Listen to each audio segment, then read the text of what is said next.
बारिश हो रही है।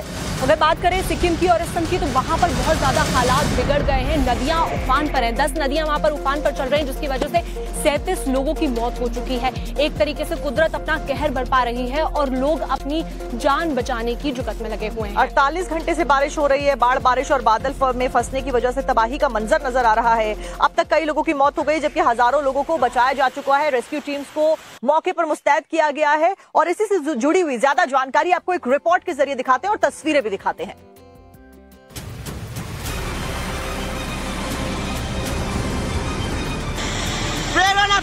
जोसे पकड़ो, जोसे।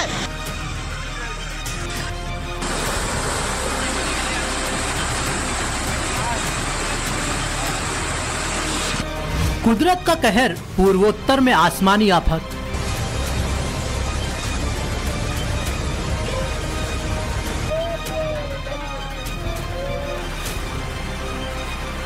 सिक्किम में बारिश, बाढ़ से भूस्खलन के हालात।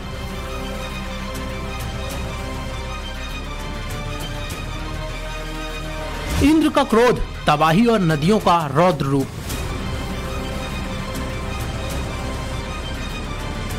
देवदूत बने जवान, हजारों जिंदगियों को बचाया।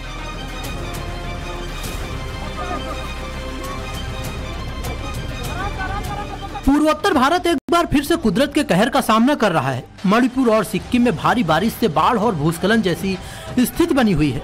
लगातार हो रही भारी बारिश के चलते जनजीवन पूरी तरह से अस्त व्यस्त हो गया है। मौसम विभाग ने अगले 3 से 4 दिनों तक इन इलाकों में भारी बारिश का अलर्ट जारी किया है, जिससे पूर्वोत्तर में हालात और भी बिगड़ सकते हैं। असम, मणिपुर, दिसपुर, सिक्किम, अरुणाचल प्रदेश और अन्य राज्यों में केवल 3 दिनों में बाढ़ और भूस्खलन के कारण कम से कम 37 लोगों की मौत हो चुकी है। पूर्वोत्तर में बारिश का कहर इतना भयानक है कि हालात बेहद गंभीर हो गए हैं। लगातार बारिश की वजह से 10 से ज्यादा नदियां उफान पर हैं। अब इन 3 तस्वीरों को ही देखिए। सिक्किम, मणिपुर और असम में हालात कितने बुरे हैं। हर तरफ पानी का सैलाब नजर आ रहा है। जिंदगी बचाने की जद्दोजहद जारी है। लोगों को सुरक्षित स्थानों पर पहुंचा दिया गया है। असम में भी 4 लाख से ज्यादा लोग बाढ़ से प्रभावित हैं। अब तक करीब 10 लोगों की मौत हो चुकी है। सिक्किम के लाचुंग चुंगथांग से 1678 पर्यटक निकाले जा चुके हैं, जबकि लाचेन में अब भी 100 से ज्यादा लोग फंसे हुए हैं। मंगन के फिडांग ब्रिज के पास नजारा भी बेहद डरावना है। ब्रिज पर भी लगातार स्थिति नाजुक बनी हुई है, लेकिन ब्रिज के नीचे यानी कि यहाँ पर नदी के किनारे, तीस्ता नदी के किनारे क्या हालात हैं, यहाँ पर जब आप आएंगे तो मंजर रोंगटे खड़े कर देने वाला है, क्योंकि लगातार पानी का लेवल जो है, जल का जो स्तर है वो बढ़ते जा रहा है, घट भी रहा है, बढ़ भी रहा है। लेकिन जिस तरह से लगातार पानी का स्तर बढ़ रहा है, उसके कारण आप देख सकते हैं कि किस तरह से यहाँ पर तबाही पूरी तरह से हो चुकी है। असम के नागांव जिले का कामपुर इलाका जलमग्न हो गया है। कोपिली नदी उफान पर है, जिस वजह से पूरे इलाके में बाढ़ के हालात हैं। लोग घरों को छोड़ने को मजबूर हैं। वहीं मणिपुर में पिछले 48 घंटों से लगातार हो रही मूसलाधार बारिश के चलते नदियों का जलस्तर खतरे के निशान से ऊपर पहुंच गया है। बाढ़ और भूस्खलन की घटनाओं में अब तक राज्य के 3800 से अधिक लोग प्रभावित हुए हैं। एक तरफ जहां पूर्वोत्तर से लेकर दक्षिण तक इंद्र का कोप दिखाई दे रहा है, तो घाटी में भी कुदरत का सितम जारी है। जम्मू कश्मीर के शोपियां में भी तेज ओलावृष्टि से काफी नुकसान हुआ है। कुदरत की मार से पूर्वोत्तर से लेकर दक्षिण भारत तक त्राहिमाम कर रहा है। ऐसे में बाढ़ और भूस्खलन की वजह से स्थिति भयावह बनी हुई है। हजारों लोग फंसे हुए हैं, जिन्हें बचाने की जद्दोजहद जारी है। अब हम आपको सिक्किम के लाचेन शहर की शक्ल दिखाएंगे, तस्वीरें दिखाएंगे, जहां पर भूस्खलन की वजह से भारी तबाही मची है। बादल फटने के बाद भूस्खलन में आर्मी का कैंप भी चपेट में आ गया है, जहां पर 3 जवान शहीद हो गए हैं, जबकि 6 लापता बताए जा रहे हैं। देखिए रिपोर्ट। 30-31 मई की रात हुई भारी बारिश सिक्किम पर आफत बनकर टूटी है। सड़कों और पुलों को भारी नुकसान की खबरें तो आ ही रही थी। 1 जून की रात सिक्किम के उत्तरी इलाके लाचेन में एक आर्मी कैंप भूस्खलन का शिकार हो गया। बारिश के बाद दरक रहे पहाड़ों का मलबा मंगन जिले के इस आर्मी कैंप पर आ गया। भूस्खलन के बाद भारतीय सेना ने तुरंत बचाव अभियान शुरू किया। अब तक 4 लोगों को मामूली चोटों के साथ बचा लिया गया है। जबकि 3 बहादुर सैनिक हवलदार लखविंदर सिंह, लांस नायक मनीष ठाकुर और पोर्टर अभिषेक लखाड़ा इस आपदा में शहीद हो गए। इस तस्वीर में भयानक भूस्खलन का मंजर है। मलबे में दबा हुआ आर्मी कैंप दिखाई दे रहा है। बचाव कार्य में जुटे आर्मी के जवान हैं। 1 जून की रात हुए इस भूस्खलन के बाद मंगन जिले के टूरिस्ट स्पॉट्स पर 1678 पर्यटक भी फंस गए थे। इसमें लाचुंग में 1350 तो लाचेन में 115 पर्यटक थे। इनमें से 1500 पर्यटकों को सेना ने सुरक्षित निकाल लिया, जबकि बाकियों का रेस्क्यू ऑपरेशन जारी है। भी जो इंटरनेशनल एजेंसीज हैं उनकी नजर बनी हुई है और पाकिस्तान में जो भी कुछ हरकतें हो रही हैं उसके ऊपर पैनी नजर बनाए हुए हैं। आपको ये भी बता दें कि पश्चिमी देशों ने पाकिस्तान की चाल पर ब्रेक लगाई है। तालिबान प्रतिबंध समिति पर पाकिस्तान की नजर है फिलहाल। तो देखिए, पाकिस्तान चाहता है कि उसे आतंक विरोधी कमेटी का चेयरमैन बना दिया जाए और इस कोशिश में पश्चिमी देश चूंकि ब्रेक लगा रहे हैं, उनका ये कहना है कि लश्कर-ए-तैयबा और जैश-ए-मोहम्मद जैसे आतंकी पाले हों, जिसकी जमीन पर 26/11 जैसे हमले हुए हों, हमले की पूरी साजिश हुई हो, वो तालिबान से खुद लड़ रहा हो, उसे आतंकवाद विरोधी पैनल की कमान कैसे दी जा सकती है?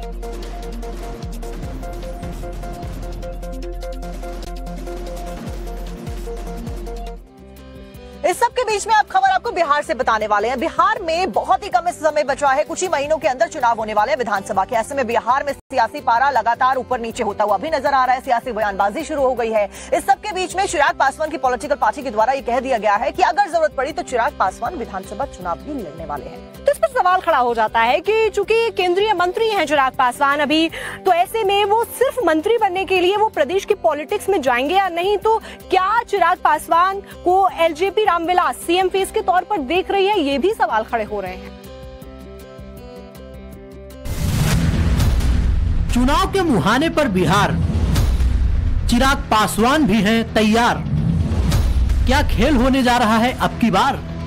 हर जगह उनका ऐसा आकर्षण है, लोग भी चाहते हैं कि वो बिहार में आए और बिहारियों के लिए काम करे, बिहारियों के विकास के लिए काम करे, बिहार में बड़ी जिम्मेदारी निभाए। सुन रहे हैं आप, बड़ी जिम्मेदारी की बात किसी और के लिए नहीं बल्कि चिराग पासवान के लिए कही जा रही है। दरअसल चिराग की पार्टी ने यू टर्न ले लिया है। उनके पिता रामविलास पासवान ने खुद को केंद्र की राजनीति में जमाए रखा। चिराग भी कम और बेश उसी ट्रैक पर थे, लेकिन अब उनकी गुगली चर्चा का केंद्र बन गई है क्योंकि उन्होंने विधानसभा चुनाव लड़ने के संकेत दे दिए हैं। देखिए, मैं पहले ही कह चुका हूँ कि पार्टी की जो राय होगी इसको मैं जरूर इसका मैं पालन करूंगा, बट फिलहाल अभी इस पे और चर्चा होनी बाकी है। लेकिन आपने यह भी कहा है सर कि हम चुनाव जनरल सीट से लड़ेंगे। आपकी पार्टी ने यह भी फैसला किया है कि आप जनरल सीट से चुनाव लड़ेंगे। ये प्रस्ताव आया है पार्टी की तरफ से। चिराग पासवान केंद्र सरकार में मंत्री हैं। केंद्रीय मंत्री रहते हुए अगर वे बिहार विधानसभा चुनाव लड़ने की बात कह रहे हैं तो जाहिर है कि उनका लक्ष्य मंत्री बनना तो होगा नहीं। फिर उनका प्लान क्या है? दरअसल चिराग पासवान जानते हैं कि केंद्रीय राजनीति में भी उनके पैर तब तक ही जमे हैं जब तक वे बिहार में मजबूत हैं, लेकिन उनके अलावा भी कई और लोग हैं जो चाहते हैं कि चिराग मजबूत हो। जहां तक सवाल है चिराग पासवान जी का, तो वो केंद्र में अच्छे मंत्री हैं, बेहतरीन काम कर रहे हैं। फूड प्रोसेसिंग के सेक्टर में उन्होंने बहुत बढ़िया काम किया है, उसको तेजी से आगे बढ़ा रहे हैं। वो बिहार को तरक्की के रास्ते पर ले जा रहे हैं। मखाना में तो उन्होंने और अच्छा काम किया है, तो वो केंद्र में काम कर रहे हैं। अगर उनकी पार्टी का निर्णय है और उनका निर्णय है कि वो चुनाव लड़ेंगे तो ये अच्छी बात है, उससे बहुत लाभ होगा एनडीए को। दरअसल सियासत का पूरा खेल ही चेक एंड बैलेंस पर टिका है। मौजूदा हालात में चाहे केंद्र की राजनीति हो या फिर बिहार की, नीतीश कुमार के बिना एनडीए पूरा हो नहीं सकता। बावजूद इसके नीतीश की पार्टी को भी एक दायरे में रखना होगा। कम से कम आरजेडी के तंज तो इसी तरफ इशारे कर रहे हैं। यही तो खूबसूरती है भारतीय लोकतंत्र की। आइए चुनाव लड़िए। उम्मीद करता हूं कि ये आपका निर्णय है, या आपके बदले किसी और ने ये निर्णय दिल्ली दरबार में नहीं लिया है। बिहार में सियासत का ये खेल सिर्फ नीतीश कुमार तक ही नहीं सिमटा है।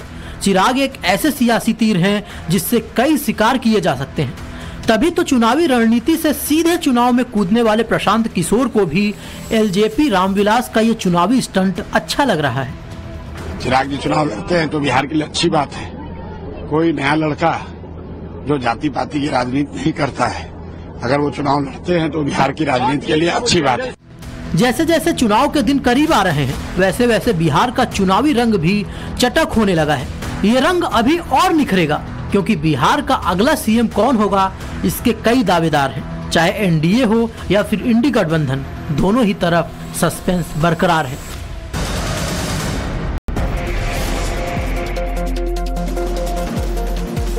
नेता प्रतिपक्ष राहुल गांधी आज भोपाल दौरे पर जाने वाले हैं। 10:30 बजे वो भोपाल पहुंचेंगे, जहां पर वो नेताओं और कार्यकर्ताओं से मुलाकात करेंगे। संगठन सृजन अभियान की शुरुआत आज राहुल गांधी के द्वारा की जाएगी। मिशन 2028 की शुरुआत यहां पर करेंगे। साथ साथ में जो कार्यकर्ता, नेता, मंत्री हैं, उनके साथ मुलाकात करके बातचीत राहुल गांधी के द्वारा की जानी है भोपाल में। और वहीं शाम 4:20 में वापस दिल्ली लौटने वाले हैं। जमीनी स्तर पर कैसे पार्टी को मजबूत किया जा सकता है, संगठन को मजबूत किया जा सकता है, आगामी चुनावों में किस तरीके से बेहतर परफॉर्म कर सकती है पार्टी, इस पर विचार करेंगे। राजधानी दिल्ली से आ रही खबर की, जो कि बेहद चौंका देने वाली है, जहां पर कुछ लोगों ने एक साथ में मिलकर, कुछ दबंगों ने 2 युवकों की जमकर पिटाई कर दी। और ये सरेआम हुआ। ये मामला द्वारका का है, जहां इन लोगों ने सरेआम पिटाई शुरू कर दी। लेकिन कानून का डर कहां चला गया है, ऐसा क्यों हो रहा है, देखिए। हंगामा मचा है, लोगों की भीड़ जुटी है, मारपीट हो रही है। कानून को ठेंगा दिखाने वाला ये वीडियो राजधानी दिल्ली का है, जहां बीच सड़क पर संग्राम छिड़ गया। आप देख सकते हैं कि कैसे तकरीबन 20 से भी ज्यादा लड़के 2 लड़कों को पीट रहे हैं। सरेआम हो रही इस मारपीट की वजह से एक महिला डरी डरी सी नजर आ रही है और वो खुद को उन लोगों से बचाने की कोशिश करती नजर आ रही है जो सरेराह मारपीट कर रहे हैं। बता दें कि ये वीडियो द्वारका का बताया जा रहा है, जहां सेक्टर 1 में पेट्रोल पंप के पास कुछ युवकों का गैंग जमा हुआ और 2 लड़कों को पीटते नजर आए। बताया जा रहा है कि युवकों की ये मारपीट मामूली कहासुनी से शुरू हुई, जो देखते ही देखते मारपीट में तब्दील हो गई। आप खुद देख सकते हैं कि कैसे ये लोग बेखौफ होकर मारपीट कर रहे हैं। इन्हें ना तो पुलिस का खौफ है और ना ही कानून का कोई डर। सवाल है कि राजधानी दिल्ली में कानून व्यवस्था से इतना बड़ा खिलवाड़ कैसे हो सकता है और पुलिस कहां है। अब बात कर लेते हैं बिहार के जहानाबाद की, जहां पर रॉन्ग साइड ड्राइविंग करना बहुत मुश्किल, जख्मी हो गए इसमें 2 लोग और ये खतरनाक साबित हुआ है। दरअसल एक कार और बाइक आमने सामने आ गई, टक्कर बेहद भीषण थी, जिसके बाद में आग लगती भी नजर आई। इसके बाद क्या हुआ, जानने के लिए देखिए रिपोर्ट। देखिए कैसे धू धू कर लपटें उठ रही हैं। ऐसा लग रहा है जैसे ये आग कार को कबाड़ बनाने पर तुली है। ये वीडियो बिहार के जहानाबाद का है, जहां ये भीषण सड़क हादसा हुआ। दरअसल रॉन्ग साइड से फुल स्पीड में आ रही एक कार और बाइक की जोरदार टक्कर हो गई। इस घटना में कार और बाइक में अचानक भीषण आग लग गई। आग लगते ही कार और बाइक धू धू कर जलने लगी। यह घटना कल्पा थाना क्षेत्र के सहबाजपुर गांव के करीब नेशनल हाईवे 22 की है, जिसके बाद मौके पर अफरा तफरी मच गई। इस हादसे में बाइक सवार 2 युवक गंभीर रूप से घायल हो गए। दोनों घायलों को स्थानीय लोगों की मदद से सदर अस्पताल में भर्ती कराया गया, जहां एक बाइक सवार की गंभीर स्थिति को देखते हुए पीएमसीएच रेफर कर दिया गया। इधर घटना की सूचना पाकर मौके पर पुलिस और फायर ब्रिगेड की टीम पहुंच गई और काफी मशक्कत के बाद आग पर काबू पाया। तब तक कार और बाइक पूरी तरह से जलकर राख हो गई थी। इधर पुलिस मामले की जांच में जुटी है, साथ ही उन कार सवार युवकों की तलाश कर रही है जो टक्कर के बाद फरार हो गए हैं। नई दिल्ली के पॉश इलाके चांदनी चौक में, जहां पर आप भी गए होंगे, शॉपिंग के लिए मशहूर है, वहां पर लूटपाट की घटना सामने आई, जिसकी वजह से पूरे इलाके में सनसनी मच गई है। और जो सीसीटीवी इसका सामने आया है, उसमें लुटेरे मास्क लगाकर बिल्डिंग के अंदर साफ साफ घुसते नजर आ रहे हैं। देखिए, दिल्ली के चांदनी चौक में दिन दहाड़े बदमाशों ने फायरिंग करके लूट की वारदात को अंजाम दिया। बदमाशों ने कपड़े की दुकान से 35 लाख रुपए लूट लिए। इस घटना के सामने आने के बाद हड़कंप मच गया। इस घटना का सीसीटीवी फुटेज सामने आया, जहां 3 बदमाश मुंह पर मास्क लगाए बिल्डिंग में घुसते हुए नजर आ रहे हैं। फिलहाल 3 बदमाश आए थे, मुंह पे मास्क लगा के उन्होंने शीशे पे गोली चलाई। 2 बार, शीशा फूटा, लात मारी, अंदर आए, गन पॉइंट पे भैया बैठे थे और सीधा थैला रखा हुआ था कि पैसे दो। उन्होंने बोला पैसे नहीं है। उन्होंने चेक करा, थैला निकाल के लेके 2 मिनट में साथ। चांदनी चौक में दुकान चलाने वाले विक्की जैन नाम के व्यापारी ने बताया कि सुबह 2 लोग आए थे और फायरिंग करके करीब 35 लाख रुपए लूट कर ले गए। पुलिस को तफ्तीश में टूटा हुआ कांच का दरवाजा दिखा। पुलिस ने बयान लेकर सीसीटीवी की मदद से आरोपियों की तलाश शुरू कर दी है। अब अगली खबर है खीर भवानी से जुड़ी हुई। ये यहीं पर स्थित है जहां मैं और साक्षी हैं, यानी कि श्रीनगर के अंदर जम्मू कश्मीर में। आज यहाँ पर मेले की शुरुआत हो रही है। जहां पर एसपी मनोज सिन्हा पहुंच रहा है। कश्मीर में गांदरबल इलाके में खीर भवानी माता का मंदिर स्थित है और गांदरबल में मौजूदा वक्त में सुरक्षा व्यवस्था के पुख्ता इंतजाम है। हमारी टीम भी वहां पर गई थी और सिक्योरिटी के पुख्ता इंतजाम है, क्योंकि पहलगाम में हुए हमले के बाद में, आतंकी हमले के बाद में आज खीर भवानी के मेले की शुरुआत हो गई है। और जहाँ पर जाकर कश्मीरी पंडित भी पूजा पाठ करने वाले हैं और जो वीर हमारे शहीद हुए हैं या जिन लोगों ने जान गंवाई है पहलगाम में, उनके लिए प्रार्थना करें। एक रिपोर्ट आपको दिखाते हैं।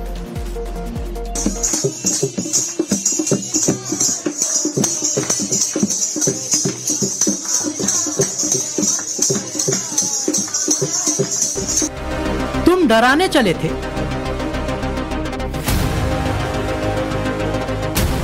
हिंदुओं को हराने चले थे। ये जो ये लो, देख लो, तुम हार गए, डर भी हार गया, तुम्हारा आतंक हार गया, आस्था जीत गई, भाईचारा जीत गया। इस बार थोड़ा सा मतलब ऐसे कुछ हुआ था तो लग रहा था कि नहीं है, मगर हम आए हैं, ये जो हमारे पड़ोसी देश हैं, ये उनके मुंह पर तमाचा है कि हमारा भाईचारा कायम है। पहलगाम में हुए आतंकी हमले और उसके बाद भारत और पाकिस्तान के बीच बढ़े तनाव के बीच एक बार फिर धार्मिक मान्यताओं ने बता दिया है, आतंकियों को जता दिया है कि तुम चाहे लाख साजिशें रच लो, तुम कभी भी जीत नहीं सकते, आस्था कभी हार नहीं सकती। बहुत सारी गोलियां भी चली, गाड़ियों पे भी पत्थर मारे, कुछ भी किया, मगर हम तो भी आ गए, जिनको जिंदा रहना था तो भी आ गए। पहलगाम अटैक के बावजूद इस बार खीर भवानी मंदिर रोशन है, श्रद्धालुओं का सैलाब उमड़ा है। यहाँ सिर्फ देश ही नहीं बल्कि दुनिया भर से कश्मीरी और हिंदू श्रद्धालु पहुँचे हैं, क्योंकि आज से यहाँ यानी खीर भवानी माता के मंदिर में मेले की शुरुआत होने जा रही है। इस मंदिर की खास बात ये है कि भविष्य में किस तरह की स्थिति पूरे जम्मू कश्मीर में रहेगी, इस मंदिर से पता चलता है। खास चश्मा है यहाँ पर और उस चश्मे का जो पानी है उसके रंग से ही पता चलता है कि आगे की स्थिति क्या होगी। यह तस्वीरें जम्मू कश्मीर के गांदरबल जिले के स्थित माता खीर भवानी मंदिर की हैं, जहां इस साल भी श्रद्धालुओं की भीड़ उमड़ी है। आज से शुरू हो रहे इस पवित्र मेले के लिए देश विदेश से श्रद्धालु पहुंच रहे हैं। हाल ही में पहलगाम में हुए आतंकी हमले के बावजूद श्रद्धालुओं का उत्साह कम नहीं हुआ है। उत्तर हो या दक्षिण, पूरब हो या पश्चिम, हर जगह पर बारिश का सिलसिला शुरू हो जो गया है। मानसून ने दस्तक दे दी है। कुछ ऐसी खबर अब हम आपको राजस्थान के झुंझुनू से बताने वाले हैं, जहां पर एक हेलीकॉप्टर की 2 बार इमरजेंसी लैंडिंग करानी पड़ी खराब मौसम की वजह से। तो ये नौबत आई क्योंकि आंधी और तूफान चल रहा था और ऐसे में जैसे ही इमरजेंसी लैंडिंग कराई गई तो वहां पर ग्रामीण इकट्ठा हो गए देखने के लिए कि क्या हो रहा है। राजस्थान के झुंझुनू में अचानक मौसम खराब होने के बाद सेना के हेलीकॉप्टर की इमरजेंसी लैंडिंग कराई गई। झुंझुनू जिले के भाटीवाड़ गांव में अचानक धूल भरी आंधी की वजह से अंधेरा छा गया, जिसके बाद सेना के हेलीकॉप्टर की आपात लैंडिंग कराई गई। ग्रामीणों के मुताबिक अचानक हेलीकॉप्टर तेज आवाज के साथ काटली नदी इलाके में उतरा। उस वक्त धूल भरी आंधी चल रही थी और आसमान में काले बादल थे। हेलीकॉप्टर की आवाज सुनकर ग्रामीण काटली नदी क्षेत्र की तरफ पहुंचे तो सेना के एक हेलीकॉप्टर को देखकर गांव वालों की हैरानी बढ़ गई। लेकिन कुछ देर बाद हेलीकॉप्टर से सेना के 2 जवान उतरे और उन्होंने बताया कि खराब मौसम के कारण उन्हें यहां इमरजेंसी लैंडिंग करनी पड़ी है। हेलीकॉप्टर की लैंडिंग की सूचना मिलने पर गुढ़ा थाना से पुलिस कर्मियों के अलावा प्रशासनिक कर्मचारी भी पहुंचे। हालांकि 2 घंटे बाद मौसम खुलने के बाद और काले बादल छटने के बाद हेलीकॉप्टर ने वापस उड़ान भरी।